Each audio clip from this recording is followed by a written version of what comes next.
সম্মানিত দর্শক, স্বাগতম। আমি নাদিয়া শারমিন। আজকের খবরের শুরুতেই থাকছে শিরোনাম, তারপর জানবো বিস্তারিত। পর্দার আড়ালে যখন হাসি মুখে করমর্দন চলে, রাজপথের পিচ ঢালা কালো পথ তখন কেন লাল হয়? ক্ষমতার অলিন্দে যখন শান্তির পায়রা ওড়ানোর উৎসব, ঠিক সেই মুহূর্তে অন্ধকার গলিতে কেন রচিত হয় আরেক দলীয়করণের নীল নকশা? কল্পনা করুন এমন একটি দাবার বোর্ডের কথা, যেখানে খেলোয়াড়রা সবাই অন্ধ আর গুটি চালছে এমন কিছু অদৃশ্য হাত যাদের আমরা দেখতে পাই না, কিন্তু তাদের বিষাক্ত নিঃশ্বাস অনুভব করতে পারি। জুলাইয়ের যে দুরন্ত তরুণেরা বুকের তাজা রক্ত দিয়ে একনায়কতন্ত্রের শিকড় উপড়ে ফেলেছিল, তারা কি জানতো যে শূন্য হওয়া সেই সিংহাসনে বসতে যাচ্ছে নতুন এক ফ্যাসিবাদ? আজ আমরা উন্মোচন করব এমন এক ডাবল গেমের আদ্যপান্ত, যা বাংলাদেশের রাজনীতির গতিপথ চিরতরে বদলে দিতে পারে। এটি শুধু ক্ষমতার পালাবদল নয়, এটি একটি নিখুঁত পৈশাচিক মাস্টার প্ল্যান।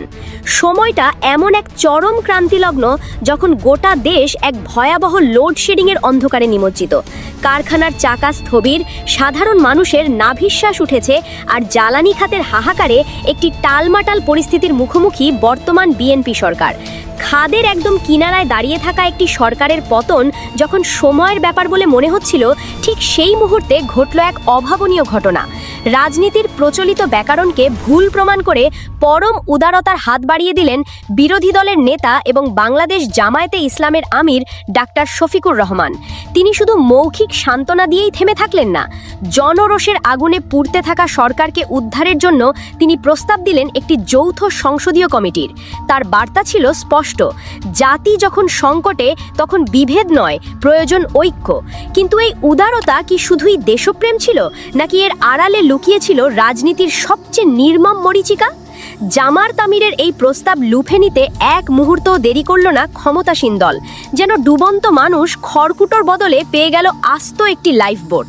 মাত্র 24 ঘন্টারও কম সময়ের মধ্যে চরম ক্ষিপ্রতায় প্রধানমন্ত্রী তারেক রহমান গঠন করলেন 10 সদস্যের একটি হাই প্রোফাইল সংসদীয় কমিটি। বাহ্যিক দৃষ্টিতে এটি ছিল গণতন্ত্রের এক অপূর্ব মেলবন্ধন। 5 জন সরকারি দলের এবং ঠিক 5 জন বিরোধী দলের সদস্য। সাধারণ মানুষ যখন এই অভূতপূর্ব ঐক্যের স্বপ্নে বিভোর, ঠিক তখনই রাজনীতির অন্দরমহলে অত্যন্ত সন্তর্পণে বেজে ওঠে বিপদের এক সাইলেন্ট অ্যালার্ম। বিশ্লেষকদের কপালে চিন্তার ভাঁজ গভীর হতে শুরু করে, কারণ বাংলাদেশের বিদ্যুৎ, জ্বালানি ও সার খাত কোনো সাধারণ প্রশাসনিক দপ্তর নয়। এটি হলো দেশের সবচেয়ে ভয়াবহ এবং রাক্ষসে এক ব্ল্যাক হোল। বিগত স্বৈরাচারী শাসনামলে এই খাতটিকে আষ্টপিষ্টে গিলে খেয়েছিল আদানি, সামিট, সালাম, বসুন্ধরা এবং ইউনাইটেডের মতো দৈত্যাকার লুটেরা সিন্ডিকেট। বর্তমান সরকারের কি আদৌ সেই মেরুদণ্ড বা সদিচ্ছা আছে এই রাঘব বোয়ালদের বিষদাঁত ভেঙে দেওয়ার? আমাদের অনুসন্ধান বলছে সরকারের মুভমেন্ট অত্যন্ত পরিষ্কার এবং ভয়ঙ্কর রকমের হতাশাজনক। এই লুটেরাদের চক্র ভেঙে বেরিয়ে আসার কোনো সৎ সাহস তাদের নেই, বরং তারা এখন সেই একই দুর্নীতিবাজ আমলা, সুবিধাভোগী সুশীল সমাজ এবং আধিপত্যবাদী কর্পোরেট কোরামের হাতের পুতুলে পরিণত হয়েছে। গত 2 মাসে এই সংকট নিরসনে সরকারের নীরবতা প্রমাণ করে তারা মূলত পূর্ববর্তী সরকারের করা সেই বিধ্বংসী লুটপাটের চুক্তিগুলোকেই গোপনে বহাল রাখতে চাইছে। আর ঠিক এখানেই পাতা হয়েছিল সেই মাস্টার ট্র্যাপ। সরকার খুব ভালো করেই জানত লোডশেডিংয়ের এই অভিশাপ সহসা কাটবে না। সাধারণ মানুষের ক্ষোভ যখন আগ্নেয়গিরির মতো বিস্ফোরিত হবে, তখন সেই লাভার স্রোত যেন শুধু সরকারের দিকে না আসে। জামায়াতে ইসলামীকে এই কমিটিতে অন্তর্ভুক্ত করার মূল উদ্দেশ্য সংকট সমাধান ছিল না। উদ্দেশ্য ছিল এই ব্যর্থতা এবং লুটপাটের দায়ভার অত্যন্ত সুকৌশলে বিরোধী দলের কাঁধে চাপিয়ে দেওয়া। মানুষ যখন অন্ধকারে বসে অভিশাপ দেবে, তারা গালমন্দ করবে সেই 10 সদস্যের কমিটিকে, যার অর্ধেক জুড়েই আছে জামায়াতের প্রতিনিধি। আবেগতাড়িত হয়ে নেওয়া এই সিদ্ধান্ত যে বাস্তবতার রাজনীতিতে কতটা আত্মঘাতী হতে পারে, তা বুঝতে হয়তো কিছুটা দেরি হয়ে গিয়েছিল। কিন্তু এই ডাবল গেমের এখানেই শেষ নয়। সংসদের ভেতরে যখন এই মিষ্টান্ন বিতরণ চলছে, সংসদের বাইরে রাজপথে তখন প্রস্তুত হচ্ছিল অন্য এক ভয়াল চিত্রনাট্য।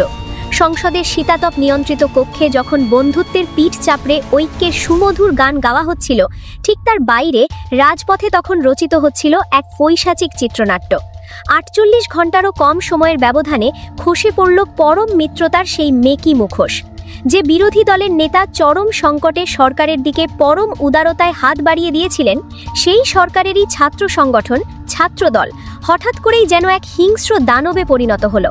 তাদের লক্ষ্যবস্তু কারা? যারা গত 17টি বছর ধরে স্বৈরাচার বিরোধী প্রতিটি আন্দোলনে, রাজপথের প্রতিটি রক্তস্নানে তাদের কাঁধে কাঁধ মিলিয়ে লড়াই করেছে, সেই ইসলামী ছাত্র শিবির। পূর্ব পরিকল্পিত এবং অত্যন্ত সুনিপুণ ছকে প্রথমে চট্টগ্রাম, এরপর পাবনা এবং সবশেষে ঢাকা বিশ্ববিদ্যালয়ের বুকে শিবিরের নেতাকর্মীদের ওপর চালানো হলো এক বর্বরচিত তাণ্ডব। এই হামলা কোনো বিচ্ছিন্ন ঘটনা ছিল না, এটি ছিল একটি ভয়ঙ্কর বার্তা, একটি সুস্পষ্ট সিগন্যাল যে বর্তমান বিএনপি সরকার আসলে ক্ষমতার কোনো অংশীদারিত্বে বিশ্বাস করে না। তাদের একমাত্র লক্ষ্য নিরঙ্কুশ, একচ্ছত্র এবং ভয়াল আধিপত্য কায়েম করা। রাজপথের এই রক্তের দাগ শুকানোর আগেই অনুসন্ধানী সাংবাদিকতার জালে ধরা পড়ে আরেকটি লোমহর্ষক তথ্য। পত্রিকার পাতায় ফাঁস হয়ে যায় এমন এক ভয়ঙ্কর সত্য যা পুরো জাতির মেরুদণ্ড দিয়ে শীতল স্রোত বইয়ে দেয়। সাধারণ মানুষের নাভিশ্বাস তুলে যখন গোটা দেশ ভয়াবহ লোডশেডিংয়ের অন্ধকারে ডুবছে, যখন বিদ্যুতের অভাবে হাজার হাজার কলকারখানার চাকা চিরতরে বন্ধ হয়ে যাওয়ার উপক্রম হচ্ছে, ঠিক সেই চরম বিপর্যয়ের মুহূর্তে খোদ বিদ্যুৎ মন্ত্রী এবং প্রতিমন্ত্রী নিজ নিজ নির্বাচনী এলাকায় 1 সেকেন্ডের জন্যেও বিদ্যুৎ যাচ্ছে না। অর্থাৎ গোটা দেশবাসীকে অন্ধকারের অতল গহ্বরে ছুঁড়ে ফেলে মন্ত্রীরা নিজেদের সাম্রাজ্যকে আলোকিত করে রেখেছেন। এ যেন এক ভয়ঙ্কর ডাবল গেম। একদিকে সংকট সমাধানের নামে বিরোধী দলকে ফাঁদে ফেলা, অন্যদিকে নিজেদের আখের গুছিয়ে নেওয়া। দর্শক, ক্ষমতার এই অন্দরমহলে লুকিয়ে আছে এমন আরও অসংখ্য অজানা রহস্য, যা মূলধারার মিডিয়া সযত্নে এড়িয়ে যায়। এই ডাবল গেম এবং পলিটিক্যাল মাস্টার প্ল্যানের আরও গভীরে যাওয়ার আগে সত্যের এই আপোষহীন লড়াইয়ে আমাদের সঙ্গী হতে নিউজ বিডি লাইভ চ্যানেলটি এখনই সাবস্ক্রাইব করুন। সরকারের এই নগ্ন ডাবল গেম এবং রাজপথের রক্তাক্ত তাণ্ডব জামায়াতে ইসলামীর তরুণ প্রজন্মের শিরায় শিরায় তীব্র ক্ষোভের আগুন জ্বালিয়ে দেয়। ছাত্র শিবিরের কেন্দ্রীয় নেতৃত্ব এবং ডাকসুর ভিপি সাদিক কায়েম সহ তরুণ প্রজন্মের নেতারা আর চুপ থাকতে পারলেন না। তারা জামায়াতের শীর্ষ নীতি নির্ধারকদের মুখোমুখি হলেন এক চরম এবং রূঢ় সত্য নিয়ে। তাদের প্রশ্ন ছিল অত্যন্ত স্পষ্ট: রাজপথে ছাত্রদল আমাদের ভাইদের রক্ত ঝরাবে, আর আপনারা সংসদে গিয়ে তাদের বিদ্যুৎ সংকট সমাধানের পরামর্শ দেবেন? এই আত্মঘাতী এবং মেরুদণ্ডহীন নীতি আর চলতে পারে না। তৃণমূল এবং তরুণদের এই আগ্নেয়গিরির মতো ক্ষোভের মুখে অবশেষে হুঁশ ফেরে জামায়াতের শীর্ষ নেতৃত্বের। তারা বুঝতে পারেন যে সরকারের সাথে তারা জোটের রাজনীতি এবং মিলেমিশে কাজ করার স্বপ্ন দেখছেন, সেই সরকারকে অন্ধভাবে বিশ্বাস করাটা তাদের নিজস্ব রাজনৈতিক অস্তিত্বের জন্যই এক চরম হুমকি। মুহূর্তের মধ্যেই পাল্টে যায় হিসাব নিকাশ, জোটের রাজনীতিতে ঘটে যায় এক চরম ছেদ। প্রথমে জামায়াতের সেক্রেটারি জেনারেল মিয়া গোলাম পারোয়ার এবং পরবর্তীতে স্বয়ং জামায়াত আমির ডাক্তার শফিকুর রহমান অত্যন্ত কঠোর ভাষায় বজ্রকণ্ঠে ঘোষণা দিলেন তাদের নতুন অবস্থান। তাদের বার্তা ছিল একটাই: আর এক চুলো ছাড় দেওয়া হবে না, নো কম্প্রোমাইজ। কিন্তু প্রশ্ন হলো, জোটের এই ভাঙনি কি শেষ কথা, নাকি এটি মাত্র শুরু? সাবেক ছাত্রনেতা এবং রাজনীতি বিশ্লেষক মির্জা গালিবের মতে বিএনপির এই হঠাৎ বদলে যাওয়া আক্রমণাত্মক রূপের পেছনে লুকিয়ে আছে 3 ধাপের এক ভয়ঙ্কর মাস্টার প্ল্যান। এমন এক ব্লুপ্রিন্ট যা সফল হলে বাংলাদেশ প্রবেশ করবে নতুন এক ফ্যাসিবাদের অন্ধকার যুগে। কি সেই 3 ধাপের মাস্টার প্ল্যান? বিএনপির এই হঠাৎ বদলে যাওয়া চরিত্র এবং মিত্রদের ওপর বর্বরতিকার আক্রমণের নেপথ্যে কি কোনো পাগলামি কাজ করছে, নাকি এটি অত্যন্ত নিখুঁতভাবে পরিকল্পিত কোনো নীল নকশা? সাবেক ছাত্রনেতা ও রাজনীতি বিশ্লেষক মির্জা গালিব বিএনপির বর্তমান এই মুভমেন্টকে আখ্যা দিয়েছেন নতুন ফ্যাসিবাদের উত্থান হিসেবে। তার গবেষণায় বেরিয়ে এসেছে 3 ধাপের এক বিধ্বংসী মাস্টার প্ল্যান, যা দেশের গণতান্ত্রিক কাঠামোকে চিরতরে পঙ্গু করে দেওয়ার ক্ষমতা রাখে। মাস্টার প্ল্যানের প্রথম ধাপ: জবাবদিহিতার বিলোপ। মির্জা গালিবের মতে বর্তমান সরকার অত্যন্ত সুকৌশলে সেই সমস্ত সংস্কার প্রস্তাবগুলোকে হিমাজারে পাঠাচ্ছে যা তাদের অসীম ক্ষমতাকে প্রশ্নবিদ্ধ করতে পারে। উদাহরণস্বরূপ, মানবাধিকার কমিশন অধ্যাদেশ কিংবা গুম প্রতিরোধ অধ্যাদেশের মতো সংবেদনশীল বিষয়গুলো এখন ধুলোবালি জমা ফাইলের নিচে চাপা পড়ে আছে। কেন বিচার বিভাগের জন্য আলাদা নিয়োগ পদ্ধতি বা আলাদা সচিবালয় গঠনের দাবিকে পাশ কাটিয়ে যাওয়া হচ্ছে? উত্তরটা পরিষ্কার: সরকার এমন এক ব্যবস্থা চায় যেখানে তারা যা খুশি করবে, আর সেই অন্যায়কে আইনি বৈধতা দেওয়ার জন্য কোনো বাধা থাকবে না। ব্লুপ্রিন্টের দ্বিতীয় ধাপ: অনুগত আমলাতন্ত্র। প্রশাসনের রন্ধ্রে রন্ধ্রে এখন চলছে শুদ্ধি অভিযান নয়, বরং দলীয়করণ।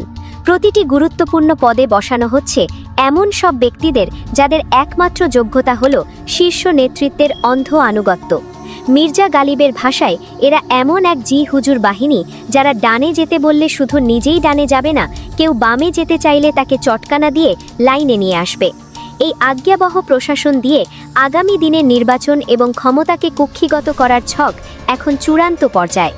সব শেষে তৃতীয় এবং সবচেয়ে প্রাণঘাতী ধাপ, ক্যাম্পাস ক্লিনিং। বাংলাদেশের রাজনৈতিক ইতিহাসের সবচেয়ে বড় সত্য হল, সব গণ আন্দোলনের জন্ম হয় বিশ্ববিদ্যালয় ক্যাম্পাস থেকে। স্বৈরাচারী শেখ হাসিনার পতনের শুরুটাও হয়েছিল এই রাজপথ থেকেই। বিএনপি খুব ভালো করে জানে, যদি ক্যাম্পাসগুলোকে পতিত ছাত্রলীগের মতো নিজেদের একক দখলে না রাখা যায়, তবে ক্ষমতার দম্ভ দেখানো সম্ভব হবে না। আর ঠিক এই কারণেই ছাত্রদলকে লেলিয়ে দিয়ে তারা সারা দেশে শিবিরের ওপর হামলা চালিয়ে এক ত্রাসের রাজত্ব কায়েম করতে চাইছে। তাদের লক্ষ্য পরিষ্কার, ভবিষ্যতে যেন কোনো তরুণ প্রজন্ম তাদের অন্যায়ের বিরুদ্ধে আঙুল তুলতে না পারে। বাংলাদেশের রাজনীতি এখন এক ভয়ঙ্কর এবং চূড়ান্ত সংঘর্ষের সন্ধিক্ষণে দাঁড়িয়ে। একদিকে চরম অর্থনৈতিক ও জ্বালানি সংকটের অন্ধকার, অন্যদিকে রাজনৈতিক আধিপত্য বিস্তারের এক পৈশাচিক নোংরা খেলা। জামায়াতে ইসলামী তাদের অবস্থান পরিষ্কার করেছে। রাজপথ এখন উত্তপ্ত, খেলা কেবল শুরু হলো। এখন দেখার বিষয়, এই 3 ধাপের ফ্যাসিবাদী ব্লুপ্রিন্ট কি সচেতন তরুণ সমাজ এবং সাধারণ মানুষ মেনে নেবে, নাকি ইতিহাসের পুনরাবৃত্তি ঘটিয়ে নতুন কোনো বিপ্লব এই নীলকষাকে চুরমার করে দেবে? উত্তরটা সময়ের হাতে। তবে মনে রাখবেন, জনগণ যখন জেগে ওঠে, তখন কোনো মাস্টার প্ল্যানই কাজে আসে না। সম্মানিত দর্শক, আজকের খবর এখানেই শেষ হলো। আরও বিস্তারিত ও আপডেটের জন্য আমাদের সঙ্গে থাকুন। ধন্যবাদ।